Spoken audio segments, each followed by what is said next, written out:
चक्र पूर्ण हुआ, यानी कि the cycle is complete. Can एक प्रतिशत समूह यानी कि 1% ग्रुप के सदस्यों से सीखने के सत्र पूर्ण हो चुके थे, लेकिन कैन को ये जानकर खुशी हुई कि यात्रा अभी यहीं नहीं रुकी है। जेफ से मिलने के बाद 5 सप्ताह में 1% के फॉर्मूले के सिद्धांतों ने कैन की जिंदगी के हर पहलू में जड़ें जमा ली थी और उसकी समझ हर दिन बढ़ रही थी। कैन ने नियमित रूप से अपनी कार्य सोची पर चौकस देखा कि वो किन सिद्धांतों पर अमल करने का अच्छा काम कर रहा है। इस तरह वो खुद को उन सिद्धांतों की याद दिलाता रहता था जिन्हें उसे ज्यादा निरंतरता से लागू करने की जरूरत थी। जेफ के सत्र के बाद कैन सचमुच अपनी आदत के परिवर्तन को आखिरी रूप दे चुका था, जिन्हें वो निकट भविष्य में कदम दर कदम लागू करने की योजना बना रहा था। एकाग्र प्रयास और नियोजित स्वास्थ्य लाभ की अवधियों के साथ दैनिक समय सारणी बनाएं। एकाग्रता से एक बार में 90 मिनट से ज्यादा काम न करें और ऐसे 2 सत्रों के बीच आराम के अंतराल रखें। हर सप्ताह आराम के कम से कम 3 अंतरालों में 20 मिनट तक व्यायाम करें। दिन में 10 से 30 मिनट तक झपकी लें।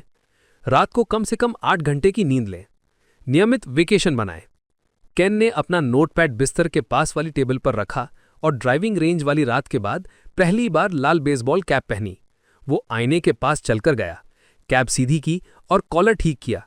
फिर वो अपने प्रतिबिंब को देखकर मुस्कुराया। जब वो लाल कैप पहनकर डिनर में जाएगा तो कार्लोस निश्चित रूप से हैरान रह जाएंगे।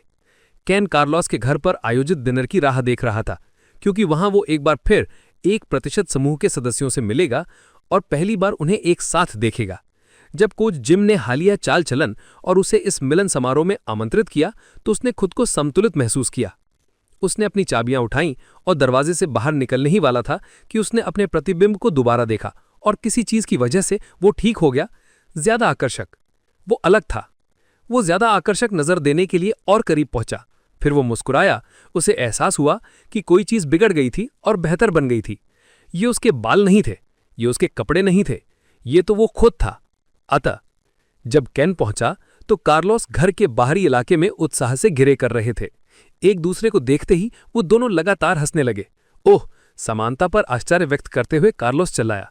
उन्होंने भी इस मौके पर अपनी लाल बेसबॉल कैप पहनी हुई थी और उनके चेहरे के भाव से काफी स्पष्ट था कि वो कैन को हैरान करना चाहते थे। देखा, महान लोग जैसा सोचते हैं, ठीक है ना? कैन ने कहा। कार्लोस तेजी से नीचे रुककर आगे आए और कैन से हाथ मिलाया। स्वागत है कैन, आपसे मिलकर सचमुच अच्छा लगा। खुशी है कि आप प्रक्रिया में जुटे रहे हैं, उन्होंने कहा। फिर कैन के कंधों पर सचमुच अच्छा मौका मुस्कुराते हुए उन्होंने आगे जोड़ा। मैं जानता था कि ऐसा ही होगा। 1% समूह के ज्यादातर लोग बड़ी डिनर टेबल पर बैठे थे।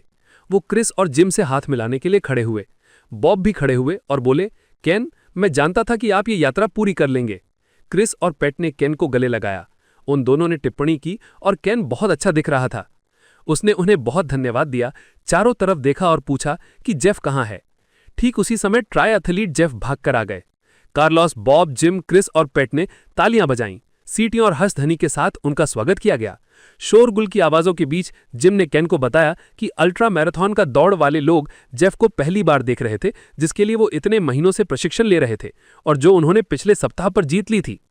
कैन ने हर्ष ध्वनि में अपनी आवाज जोड़ दी और एक बार फिर सबसे हाथ मिलाया और गले भी मिले। अतिथि बात करने और जेफ के रेस के बारे में पूछने लगे, जबकि कार्लोस ने ग्रिल करने का काम पूरा किया और भोजन के बर्तन टेबल पर लाने लगे। जब जेफ ने अपनी जीत की कहानी पूरी की तो इसके बाद वार्तालाप का बातचीत का दौर शुरू हुआ। कार्लोस, आपने एक बार फिर कर दिया है, बॉब ने कहा। ओह, ये तो लाजवाब है, कोच जिम ने कहा। पेट बस वाह ही कह पाई। कार्लोस आदर्श बमर मेजबान थे और बार बार उठकर हर एक का पानी का गिलास पूरा कर रहे थे। वो मेहमानों की ओर अतिरिक्त सैलड और ब्रेड रोल की प्लेट्स भी बढ़ा रहे थे। धीरे धीरे बातचीत एक बार फिर शुरू हो गई और कैन मनमुखा सुनते रहे। ये असाधारण लोग एक दूसरे की ताज़ा जानकारी दे रहे थे कि उनके जीवन में इस वक्त क्या चल रहा है। उन्होंने मजाक किया और दूसरों का छेड़ा। जब उन्होंने सफलताओं के बारे में बताया जो उन्हें हासिल हुई थी, कैन को मिली थी, उन्होंने अपनी वर्तमान ताज़ा चुनौतियों के बारे में बताया। जब किसी ने चुनौतियां बताई तो सभी ने अपने समर्थन का वादा किया। जब खाने की गति धीमी हो गई और पहले एक, फिर दूसरा, फिर तीसरा संतुष्टि की सांस लेकर पसरने लगा तो कैन को एहसास हुआ कि अभी वो अकेला ऐसा था जिसने अभी तक जीवन में हुए घटनाओं की जानकारी नहीं दी थी। कार्लोस एक बार फिर से जांच करने के लिए कि अतिथियों को किसी चीज की कमी तो नहीं है, लेकिन सभी ने हाथ लहराकर उसे दोबारा बिठा दिया। वो ज्यादातर टेबल के दूसरी सिरे पर बैठे बॉब की ओर देख रहे थे, जिनके चेहरे का भाव गंभीर हो गया था। देवियों और सज्जनों, मैं सोचता हूं कि ये समय आ गया है। वो सभी गंभीर दिख रहे थे, कार्लोस और केन को छोड़कर, जो हैरान थे। तब बॉब और बाकी लोगों ने टेबल के नीचे हाथ डाला और हर एक ने एक लाल कैप निकाली। जब उन सभी ने अपनी कैप पहन ली तो हर व्यक्ति हंसने लगा। मुझे आप लोगों पर यकीन नहीं हो रहा है, कार्लोस ने कहा, और ये बात सचमुच उसके दिल को छू गई थी। मैं जानता हूं कि आपने शुरू की थी। उसने सर हिलाकर केन और जिम की ओर इशारा किया। लेकिन आप बाकी लोग जो मुझसे पहले से हैं, आपने खास तौर पर उनका इंतजाम किया होगा। आप सर्वश्रेष्ठ हैं। जिम ने कार्लोस की बातों पर जयध्वनि की। हर एक ने उन्हें मिठास के अलावा इस बात के लिए धन्यवाद दिया कि उन्होंने बेहतरीन उत्सव आयोजित किया। उसके बाद की खामोशी ने केन ने अपना गला साफ किया और बोला, वो अचानक उम्मीद से ज्यादा भावनात्मक महसूस कर रहा था। मैं आपको खास तौर पर धन्यवाद देना चाहता हूं, कोच जिम। वो बिल्कुल सही कहा था कि 1% के फॉर्मूले के बारे में सीखना शुरू करने के लिए आप बेहतरीन व्यक्ति हैं। जिम, जाहिर है ये आप ही थे जिन्होंने पहली बार मेरी आंखें खोली, और इसके लिए मैं हमेशा कृतज्ञ रहूंगा। असाधारण और असाधारण के बीच सिर्फ 1% का फर्क होता है। इस जानकारी ने मेरे लिए संभावनाओं के संसार का ताला खोल दिया। आपने मुझे दिखाया कि हालांकि मैं कभी किसी खिलाड़ी या किसी कोच की तरह नहीं बनूंगा। यहाँ उसने विशेष रूप से जेफ की ओर देखा और हर कोई हंसी देने लगा। लेकिन यदि मैं दिन रात हुए मुकाबलों जैसा अब बेहतर करने का समर्पण करूं, तो मेरे पास एक विजेता का हद हो सकता है। मैं बाकी लोगों की तरह 100% बेहतर तो नहीं बनूंगा, लेकिन मैं सोच रही हूं कि 1% बेहतर जरूर बन सकता हूं। ये ताकत वाली बात है, केन ने कहा, और चारों तरफ लोगों ने सर हिलाकर सहमति जताई। मैं सोचती हूं कि ये उन सबसे बड़े तोहफों में से एक हैं जो आप किसी व्यक्ति को दे सकते हैं, क्रिस ने कहा, और हर एक ने बुड़बुड़ाकर जिम का अनुमोदन किया। जब सबका ध्यान एक बार फिर केन पर केंद्रित हो गया तो उसने आगे कहा, फिर मैं जेफ से मिला। कार्लोस, मैंने सोचा था कि मेरा प्रदर्शन इसलिए बेहतर नहीं हो पा रहा था क्योंकि मेरे पास प्रेरणा का अभाव था और मैं प्रेरित महसूस नहीं कर रहा था। आपकी बदौलत मैंने अचानक देखा कि प्रेरित होने का इकलौता तरीका उठना और कुछ करना है। मैं निष्क्रियता की वजह से अपनी जगह पर अटका हुआ था, लेकिन अगर मैं बस काम करना शुरू कर दूं तो मैं उस निष्क्रियता को तोड़ दूंगा। मैं गति लूंगा और गतिमान रहूंगा। जाहिर है इस जानकारी का सारा श्रेय पैट को जाता है। मैं कभी भौतिकी में बेहतरीन नहीं रहा, कार्लोस ने कहा। हाँ, आपको धन्यवाद पैट, केन ने उनकी तरफ सम्मानजनक ढंग से सर हिलाते हुए कहा।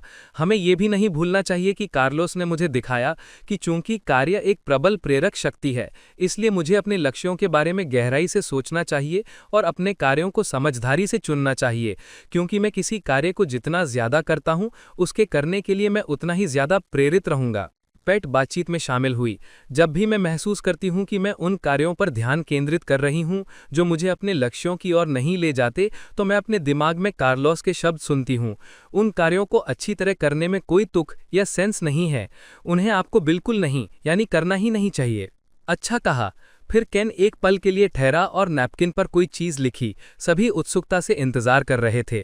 जब कार्लोस ने मुझे अपना रेखा चित्र दिखाया, उसने अपनी प्रेरणा कार्य रेखा चित्र ऊपर उठाया ताकि हर कोई उसे देख ले, तो मैंने सोचा कि मैं वो सब कुछ जान गई हूं जो मुझे जानने की जरूरत है, केन ने कहा। फिर मैं पैट से मिला, जिन्होंने एक बिल्कुल नया शक्तिशाली विचार दिया, लेवरेज। अब मैं हर दिन अपने कार्यों में छोटे परिवर्तनों पर ध्यान केंद्रित करता हूं, जिनसे मेरे प्रदर्शन में बड़े परिवर्तन होंगे। मैं प्रदर्शन में सुधार देखने लगा हूं। केन के बोलते समय कार्लोस ने उसे कुछ नैपकिन थमा दिए और केन ने दूसरा रेखा चित्र खींचकर उसे सबको दिखाया। 2080 सिद्धांत। उसने सीधे पैट की ओर देखा और कहा, मुझे अफसोस है, मैंने सोचा था कि आपके सिद्धांत का नाम गलत बताया। मुझे पता होना चाहिए था कि आप इसमें विशेषज्ञ होंगी। ओह, तो उन्होंने आपकी भी टांग खींची थी, क्रिस ने कहा और पैट को हल्के से कोहनी मारी, जो उनके बगल में बैठी थी। बॉब ने अपनी आंखें गोल गोल घुमाई। जिम ने एक पल के लिए बेसबॉल कैप का नकाब अपनी आंखों की ओर और सर हिलाया। ठीक है, मुझे लगता है कि मैं नाम के परिवर्तन के बारे में शुरू में ही बता सकती थी, पैट ने मुस्कुराते हुए कहा, लेकिन तब मजा कहाँ आता। वाह, बढ़िया था, केन ने कहा। वो उठकर खड़ा हुआ और टेबल पर झुक गया। फिर उसने पैट ने एक दूसरे की हथेली पर ताली मारी। केन ने खुद को ज्यादा गंभीर महसूस किया जब उसने इस प्रक्रिया के बारे में अपनी अगली अवस्था के बारे में सोचा। उसने टेबल के सिरे की ओर देखकर कहा, बॉब, आपके प्रति मेरी सबसे गहरी कृतज्ञता है, लेकिन ये सुनना मुश्किल था कि उत्कृष्टता का कोई शॉर्टकट नहीं है। टेबल पर चारों ओर देखते हुए ये नतीजे पर पहुंचना, वो एकमात्र व्यक्ति नहीं था जो ये पता चलने पर थोड़ा अभिभूत हो गया था कि किसी चीज़ में सचमुच असाधारण बनने के लिए 10,000 घंटों की सुविचारित अभ्यास की ज़रूरत होती है। उत्कृष्टता का कोई शॉर्टकट नहीं है। जाहिर है, सीखने वाला संदेश दरअसल ये है कि हम में से जो लोग अपने प्रदर्शन को लगातार बेहतर बनाना चाहते हैं और अपने काम में हर दिन बेहतर बनना चाहते हैं, उन्हें सुविचारित अभ्यास में समय लगाने की ज़रूरत होती है। बॉब, इससे काफ़ी मदद हुई कि आपने मुझे ऐसे साधन प्रदान किए जिनकी ज़रूरत मुझे रोज़मर्रा के कामों को सुविचारित अभ्यास के अवसर में बदलने के लिए थी। मैंने ये आकलन करना शुरू किया कि मैं कुछ कार्यों को कितनी अच्छी तरह करता हूँ और अगली बार उन्हें बेहतर कैसे बना सकता हूँ। मैं कुछ चतुर, विश्वसनीय लोगों को पहचानने की प्रक्रिया में हूँ, जिनसे मैं सृजनात्मक फीडबैक मांग सकूंगा। आपने मुझे सीखने और खुद का विस्तार करने के लिए मुझे ऐसे लक्ष्य तय करने चाहिए जो मुझे अपने आरामदेह दायरे के बाहर ढकेलें, बशर्ते कि मैं समर्थन के साथ उन्हें हासिल कर सकूं। वास्तव में आपने मुझे सोचने के लिए सचमुच प्रेरित कर दिया। मैं आशा करता हूं कि आप इस प्रश्न के लपिस में मैंने दरअसल एक रेखाचित्र बनाया जिससे मुझे विचार का चित्र देखने और याद रखने में मदद मिले। क्या आप इसे देखना पसंद करेंगे? शर्त लगा लें, बॉब ने कहा और आगे की ओर झुके जब केन ने एक नैपकिन लिया और उस पर रेखाचित्र खींचा। ये बहुत बढ़िया है केन, बॉब ने कहा, जो उस रेखाचित्र से प्रभावित थे। उन्हें गर्व था कि उनके शब्दों का केन पर इतना ज्यादा प्रभाव पड़ा था। ये एक मूल्यवान शिक्षण साधन होगा। 1% का समूह रेखाचित्र को एक दूसरे की ओर बढ़ाने लगे ताकि सभी इसे देख सकें। कार्लोस ने कहा, बेहतरीन। जिम बोले, धन्यवाद, इससे विचार स्पष्टता से समझ आता है। केन ने आगे कहा, क्रमिक तनाव के बारे में जानने पर मुझे एहसास हुआ कि जब मैंने अतीत में अपने लिए कोई लक्ष्य तय किया था तो कई बार मैंने पूरी तरह से सोचा भी नहीं था कि इसे हासिल करने के लिए दरअसल किसकी ज़रूरत होगी। हो सकता है कि इस वक्त मैं अपने आरामदेह दायरे में 1 के तनाव स्तर पर था, लेकिन मैं अचानक अपने लिए बहुत महत्वाकांक्षी लक्ष्य तय कर देता था, ये समझे बिना कि ये मुझे 5, 6 या 7 के तनाव स्तर पर पहुंचा देगा और इसे हासिल करने के लिए मुझे बाहरी समर्थन की आवश्यकता होगी। या इससे भी बुरी बात, मैं अपने लिए एक असाधारण ऊंचा लक्ष्य तय कर देता जो मुझे 8, 9 या 10 पर रख सकता था, जो लगभग असंभव था। आपके टूटने का बिंदु, पेट ने कहा, जिन्हें अभी ही रेखाचित्र थमाया गया था। भले ही मेरे पास संसार का सारा समर्थन हो और मैं उस लक्ष्य को हासिल करने में पूरी जान लगा दूं, लेकिन उससे कोई फर्क नहीं पड़ता था, मैं उसे हासिल कर ही नहीं सकता था। फिर कैन नीचे देखते हुए बोला, अंत में मुझे निराशा ही हाथ लगती थी, मैं पराजित और असफल महसूस करता था। तो आप क्या करते थे? जिम ने पूछा। मैं अपने लक्ष्यों, गोल्स को एक बार फिर नीचे की तरफ तय सेट लगाता था, यानी एक पर लौट आता था जिनमें तनाव ना हो। एक बार ये करने के बाद सब कुछ आसान हो जाता था। अब जब मैं कोई लक्ष्य तय करता हूं तो मैं ये रेखाचित्र, डायग्राम देखकर खुद से पूछता हूं कि लक्ष्य की दिशा में काम करते समय मैं किस तनाव स्तर पर रहूंगा। मैं या तो 2 और 4 के बीच के स्तर यानी विस्तार स्तर का लक्ष्य बनाता हूं, या अगर ये कोई ऐसी चीज़ है जिसके लिए मुझे किसी ख्यातिनामी मित्र या कोच या सहकर्मी से सही समर्थन मिल सकता है, तो मैं 5 से 7 के बीच के स्ट्रेन स्तर यानी अत्यधिक दबाव स्तर का लक्ष्य बनाता हूं। मुझे यह भी एहसास हुआ कि लीडर के रूप में उन लक्ष्यों की ज़रूरत है जो मेरे आसपास के लोग तय करते हैं। मुझे ये सुनिश्चित करने की ज़रूरत है कि कहीं वो गलती से पूर्ण असफलता के लिए तय नहीं कर रहे हैं और मैं उन्हें सीखने तथा विकास करने में सही मात्रा में समर्थन दे रहा हूँ। अब मैं जानता हूँ कि पहले मैं कहीं बहुत ऊंचे लक्ष्यों पर जोर देता था, लेकिन उन लक्ष्यों तक पहुँचने के लिए उन्हें पर्याप्त समर्थन नहीं देता था। लक्ष्य तय करने और समर्थन के प्रति आपके नए नज़रिए से आपको और आसपास के लोगों को परिणाम दिखेंगे। आप पराजित नहीं होंगे और तुरंत छोड़ देंगे, जेफ ने कहा। अब कैन, क्या मैं आपको इस बारे में कुछ बता सकता हूं कि आपको प्रकार के समर्थन की तलाश करनी चाहिए? अवश्य, कैन ने कहा। मैं दरअसल कुछ सलाह की उम्मीद कर रहा हूं। जब आप प्रदर्शन के एक नए स्तर पर पहुंचने के लिए अत्यधिक दबाव वाला कार्य करना चाहते हैं तो 2 तरह के समर्थन पर विचार करने की जरूरत होती है। पहले प्रकार का समर्थन उन बाधाओं को हटाने का काम करता है जो आपको नए स्तर पर पहुंचने से रोक रही हैं। दूसरे प्रकार का समर्थन आपको ऊपर पहुंचाने के लिए सहायता या मार्गदर्शन देता है। यह असल जीवन में कैसे काम करता है? कैन ने पूछा। एक उदाहरण, मेरी एक मित्र तैराक है। वो ओलंपिक ट्रेनिंग सेंटर में प्रशिक्षण लेती है और वो बड़े पूल की सुविधाएं देने लगी। मेंटर दोनों प्रकार का समर्थन प्रदान करता है। ज्यादातर लोग ये बात नहीं जानते, लेकिन ओलंपिक तैराक पूल में प्रशिक्षण लेते समय ऊपर से इतना सारा पानी उछालते हैं कि सतह के ठीक नीचे की हवा पानी की छोटी छोटी बूंदों से भर जाती है। इतने सारे पानी का मतलब होता है कि सांस लेने के लिए ऑक्सीजन ही जाती है। तो आपका मतलब है कि वो कितने कठोर प्रशिक्षण लेते हैं, उनके शरीर को शक्ति देने के लिए उतना ही कम ऑक्सीजन उपलब्ध रहता है? केन ने पूछा। बिल्कुल नहीं, जेफ ने कहा। कल्पना करें कि आप पहले ही उस स्तर पर प्रशिक्षण ले रहे हैं जो अधिक प्रदर्शन जैसा महसूस होता है, और फिर आपको कोच आपसे थोड़ा और बेहतर प्रदर्शन करने को कहता है, लेकिन आपके फेफड़ों के लिए पर्याप्त ऑक्सीजन के बिना। इस समस्या को दूर करने के लिए पूल के ऊपर हवा बहाते हैं ताकि पानी की छोटी छोटी बूंदें बिखर जाएं। यह आश्चर्यजनक है, केन ने कहा। मैं आपका मतलब समझ सकता हूं। इस तरह का समर्थन किसी ऐसी चोट को हटाता है जो आपको प्रदर्शन के ज्यादा उच्च स्तर हासिल करने से रोक रही है। आप समझ गए? जब तैराक अगले स्तर के लिए तैयार होते हैं तो मेंटर और भी आश्चर्यजनक चीजें करते हैं। आप जानते हैं कि किसी चीज को नए तरीके की कोशिश अजीब महसूस हो सकती है। निश्चित रूप से जानता हूं, केन ने कहा और क्रिस की ओर देखकर मुस्कुराया। ओलंपिक खिलाड़ी भी ऐसा ही महसूस करते हैं।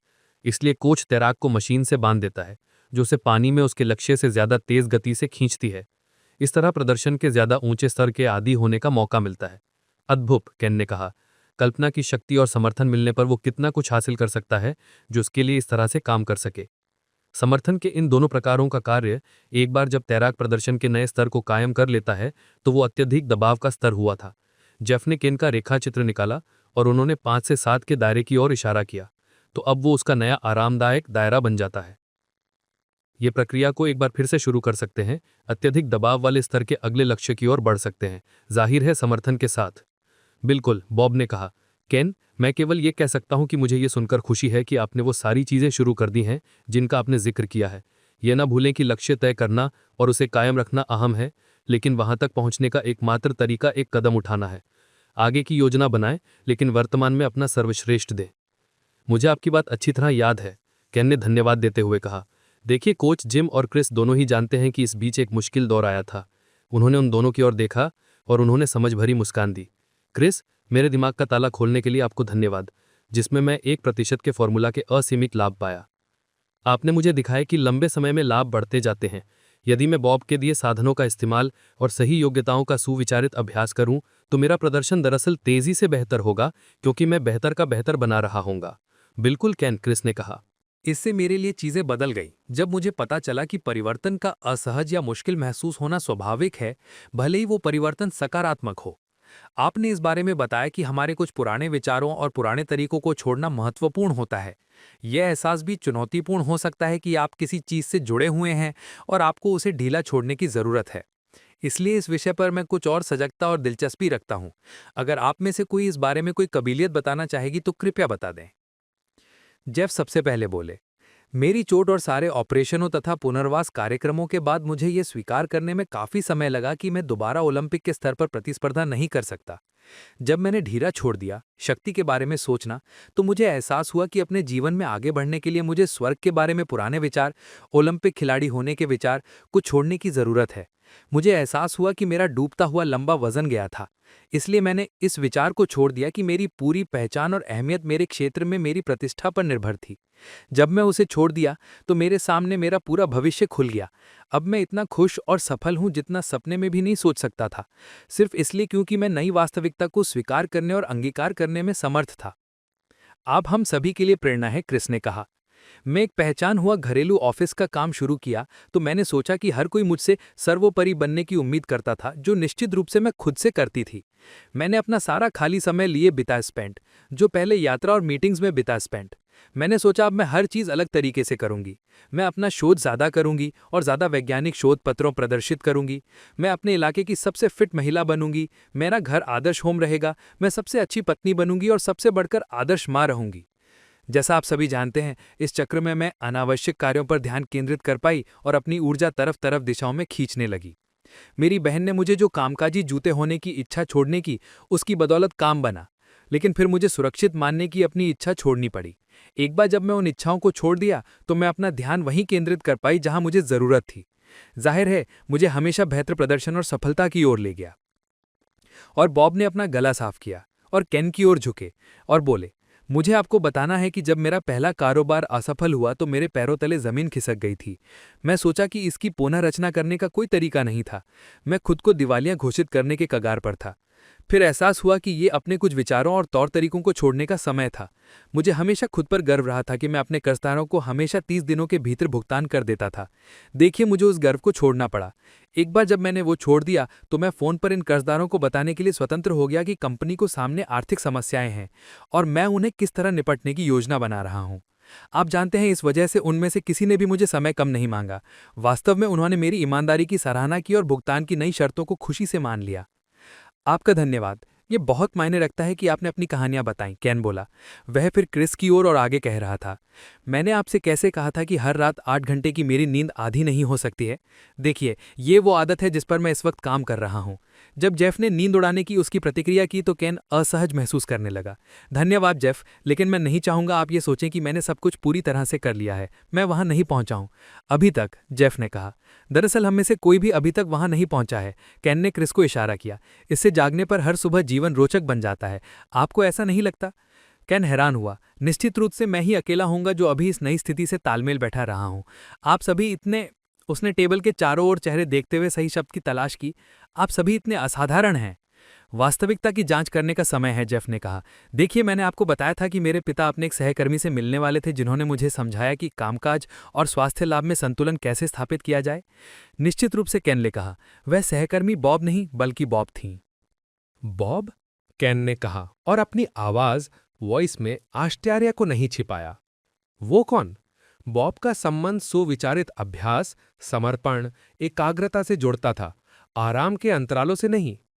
बॉब हंसे और बोले, आपके ख्याल से मैं स्वास्थ्य लाभ में एक तरह का विशेषज्ञ बना हूं क्योंकि मैं काम और चिंता के लिए खुद को लगभग मार डाला था। कार्लोस ने कहा, मुझे सचमुच खुद को आराम के अंतरालों की आदी पड़ती है। ओह, मैंने आपका कैलेंडर देखा है, केन को याद आया। उनका कैलेंडर? अब जरा जल्दी देखो। आराम फरमा रहे जेफ ने कार्लोस को उठकर खड़े हो गए और वो खाली प्लेट उठाने के बारे और घूम रहे थे, बिजली की गति से। देखिए, मुझे इस बारे में सावधान रहना होता है कि मैं गलत कार्यों पर ध्यान केंद्रित ना करूं और महत्वपूर्ण कार्यों की सुबह 2 बजे तक न छोड़ूं। ये मेरी आदत नहीं बन पाई है, पैट ने कहा। अभी तक मुझमें सहायक विश्वासों को बदलने और अपने लक्ष्य हासिल करने के मानसिक चित्र देने की आदत नहीं पड़ी है, अभी तक, कोच जिम ने कहा और वो सब इस पर हंसने लगे। क्रिस ने कहा, केन 1% का फॉर्मूला असाधारण पूर्णता हासिल करने के बारे में नहीं है, जो सीमाओं की बात है, क्योंकि पूर्णता हासिल करना संभव ही नहीं है। 1% का फॉर्मूला हर दिन कम से थोड़ा बेहतर बनाने की कोशिश करने के बारे में है। इसे हासिल किया जा सकता है, केन ने कहा। वो ठहरा, फिर बोला, ठीक है, मैं जानता हूं कि मैंने अभी जस्ट नाउ कहा था कि इन सिद्धांतों पर लगातार अमल करना एक चुनौती है, लेकिन मेरे जीवन के कुछ क्षेत्रों में ये सिद्धांत इतनी अच्छी तरह काम कर रहे हैं कि मुझे 1% से ज्यादा सुधार मिल रहा है। क्या ये ठीक है? हर कोई हंसने लगा। जाहिर है, आपको कुछ चीजों में 1% से ज्यादा सुधार मिल रहा है और वो बहुत अच्छी बात है। कुछ जिम ने उसे आमंत्रित किया। दरअसल ये बेहतरीन है। लगभग हर व्यक्ति को सुधार के कम से कम कुछ क्षेत्रों में कार्य पर 1% से ज्यादा सुधार मिलता है। इसके बाद वार्तालाप की बागडोर बॉब ने संभाली। हम 1% पर ज्यादा जोर इसलिए देते हैं क्योंकि ये लगभग असंभव है कि कोई 1% सुधार की कोशिश से इनकार कर दे, और इसलिए भी क्योंकि हम जानते हैं कि अगर आप इन सिद्धांतों पर अमल करते हैं तो आपको कम से कम 1% सुधार की गारंटी मिल जाती है। आपको इससे ज्यादा सुधार दिख सकता है। वास्तव में ज्यादातर लोगों को ज्यादा सुधार ही दिखता है। एक सिंपल प्रतिनिधि जिसे आप अपने सेल्स वॉल्यूम को महीने में कम से कम 1% सुधारने का लक्ष्य तय करें, इसके बाद वो नियमित रूप से इसमें हर महीने 2 से 3% सुधार मिलने लगेगा। आप जो विशाल लक्ष्य देखते हैं वे भी आमतौर पर या तो सैकड़ों प्रतिशत सुधारों का परिणाम होते हैं या फिर कार्य में ऐसे परिवर्तन होते हैं जिन्होंने लेवरेज की वजह से ज्यादा बड़ा परिणाम उत्पन्न कर दिया। ये सब सापेक्ष है। ये उस समय सीमा पर निर्भर करता है जिसका इस्तेमाल आप कर रहे हैं। सुधार की दर वो वक्त अन्य प्रतीकें दिख सकती है जो इस बात पर निर्भर करती है कि आप उसे एक दिन के संदर्भ में देखते हैं या एक महीने या एक साल में। ये इस पर निर्भर करता है कि आप किसी कार्य में सुधार का मूल्यांकन कर रहे हैं या उस कार्य के परिणामों का। आप आमतौर पर तुलनात्मक रूप से बहुत कम समय में कार्य में परिवर्तन कर सकते हैं। अगर आप ज्यादातर लोगों जैसे हैं, तो आप वो चीज़ जिस तरह से करते हैं, सिर्फ एक दिन में ही आप उसमें कम से कम 1% सुधार कर सकते हैं। लेकिन परिणामों में परिवर्तन देखने के लिए आपको थोड़ा ज़्यादा इंतजार करना पड़ सकता है। ये 1 सप्ताह, 1 महीना, 1 तिमाही या 1 साल भी हो सकता है। कैन ने कहा, ये तो वैसा ही है जब आपने पत्रिकाओं के साथ अपनी आदत बदली, जिनका ढेर आपकी डेस्क पर ही लगा रहता था। आपने अपने कार्य बदले और हर दिन नया जर्नल लगाने और पुराने ढेर में से एक जर्नल भी पढ़ने लगे। तुरंत ही आपके कार्य में कम से कम 1% का सुधार हो गया। लेकिन जो वांछित अंतिम परिणाम चाहिए थे, एक साफ सुथरी डेस्क जो साफ सुथरी ही बनी रहे, उसे हासिल करने में आपको 2 महीने लग सकते हैं। सही कहा कैन। क्रिस ने कहा, अहम बात यह है कि शुरुआत में आप बातें और सुधार के बारे में सोचते हैं जो आप अपने किसी कार्य में करना चाहते हैं, और वो सुधार जो आप उस कार्य के परिणामों में देखना चाहते हैं। फिर आपको ये निर्णय लेने की ज़रूरत है कि क्या आप उन सुधारों को 1 दिन में, 1 सप्ताह में, 1 महीने में या 1 साल में हासिल कर रहे हैं। केन ने टेबल पर चारों ओर देखा और कहा, आपने जो सिद्धांत बताया है उसमें मुझे बहुत सहमति नजर आती है। वास्तव में वो इतने सरल और सीधे हैं कि मैं ये जांच करना चाहता हूं कि मुझसे कोई चीज छूट तो नहीं रही है।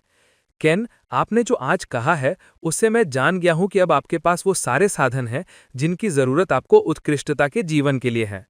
आप देखने लगेंगे कि इन सिद्धांतों पर चलकर आप कम से कम 1% और अक्सर इससे ज्यादा सुधार कर सकते हैं। इसलिए मैं जानता हूं कि ये आपके लिए लंबा टिकने वाला होगा कि आप सारी चीजों को एक साथ सुधारने की कोशिश करें।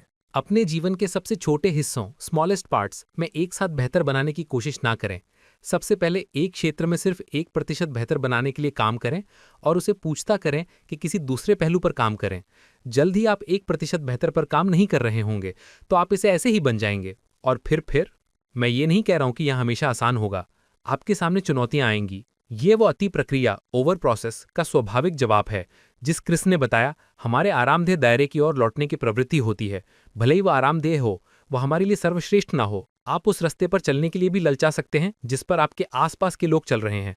भीड़ के बजाय अपने खुद के मार्ग का अनुकरण करना हमेशा आसान नहीं होता, लेकिन मेरा व्यक्तिगत मार्ग पर चलने के लाभ असाधारण और असीमित हैं।